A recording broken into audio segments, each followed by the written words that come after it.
இனிய காலை வணக்கம். இன்றொரு செய்தி. ஹனுமனின் பயன் கருதாத பக்தி கதை. ஆஞ்சநேயர் இருக்கும் ஆலயங்களில் பெரும்பாலும் பிரசாதமாக செந்தூரத்தை வழங்குவார்கள். மேலும் ஆஞ்சநேயர் உடல் முழுவதும் செந்தூரத்தை பூசி ஆராதிப்பதை பார்த்திருக்கிறோம். இதற்கு ஒரு சுவாரஸ்யமான காரணம் உண்டு.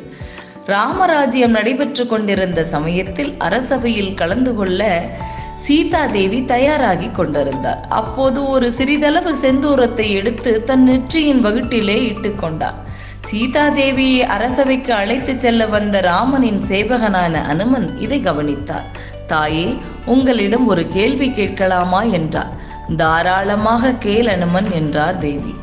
அன்னையே, நீங்கள் ஏன் தினசரி உங்கள் வகுட்டில் செந்தூரத்தை வைத்துக் கொள்கிறீர்கள் என்றார். மைந்தா, என் அன்பான கணவரின் நினைவு மட்டும்தான் எப்போதும் என்னுடன் இருக்க வேண்டும் என்று நினைத்து செந்தூரத்தை வகுட்டில் இட்டுக்கொண்டேன். ஏனென்றால் செந்தூரம் தூய்மையான எண்ணத்தை கொடுக்கிறது.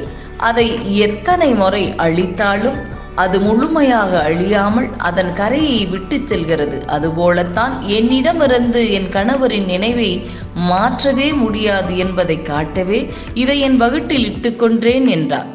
மேலும் என் கணவர் நீடூடி வாழ வேண்டும் என்பதற்காகவும் தான் இச்செந்தூரத்தை இட்டுக்கொண்டேன் என்றார். பிறகு ஹனுமன் சீதா தேவியை அரசவை வாயில் வரை அழைத்து சென்றுவிட்டு, தாயே, நீங்கள் அரசவைக்குள் செல்லுங்கள், நான் இதோ வந்து விடுகிறேன் என்று சொல்லிவிட்டு சென்று விட்டார். ஹனுமன் உடனே அயோத்தியின் கடைவீதிக்கு சென்று செந்தூரம் வாங்கி தன் முகம் முழுவதும் பூசிக்கொண்டு இதர பகுதிகளிலும் பூசிக்கொண்டார். மேலும் அச்செந்தூர மூட்டையை தரையிலே கொட்டி அதிலே தன் உடல் முழுவதும் பரவும்படி புரண்டு உடல் முழுவதும் பூசிக்கொண்டார். அக்கோலத்துடனேயே அனுமன் அயோத்தியின் அரசவைக்கு சென்றார்.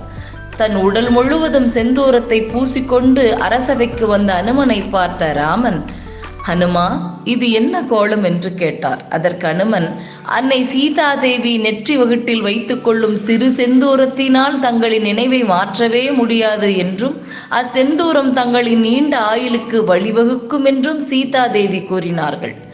அன்னை சிறிய அளவிலிடும் சிறு செந்தூரத்திற்கே இவ்வளவு மதிப்பா என்றால் என் உடல் முழுவதும் பூசிக்கொண்டால் உங்களில் ஆயுள் இன்னும் எவ்வளவு நீடிக்கும் என்பதற்காகத்தான் உங்கள் மீது அளவற்ற பக்தி கொண்ட நான் என் உடலில் பூசிக்கொண்டேன் என்றார்.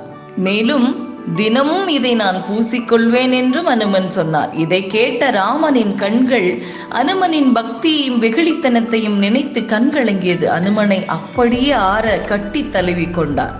கடவுளான ராமபிரான் மீது அனுமன் கொண்டுள்ள பயன் கருதா பக்தியை வெளிப்படுத்தி காட்டவே அனுமன் சன்னதிகளில் செந்தூரத்தை பிரசாதமாகவும் அனுமனின் உடல் முழுவதும் செந்தூரத்தை பூசியும் வழிபடுகிறார்கள். ஹனுமனின் பரிபூரண அருளை பெற வேண்டுமென்றால் ஸ்ரீராம ஜெயராம ஜெய ஜெய ராம என்ற ராம மந்திரத்தை சொன்னார். அனுமன் பக்தர்களுக்கு கூட சேவகனாக்கி அருள் புரிவார் என்பது ஐதீகம். அஞ்சனை மைந்தனான அனுமனை வழிபடுவதால் நமது உள்ளத்தில் நேர்மை, தூய்மை, தியாகம், பக்தி, எளிமை, அடக்கம் போன்ற உயர்ந்த குணங்கள் உருவாகி நம்மை உயர்த்துகிறது என்று சாஸ்திரங்கள் கூறுகிறது. நாமும் யாரிடம் அன்பு காட்டினாலும் அனுமனை போன்று பரிசுத்தமாக அன்பு காட்டுவோம் என்று சொல்லி இந்த நாள் உங்களுக்கு மிகச்சிறப்பான நாளாக அமைய என் வாழ்த்துக்கள்.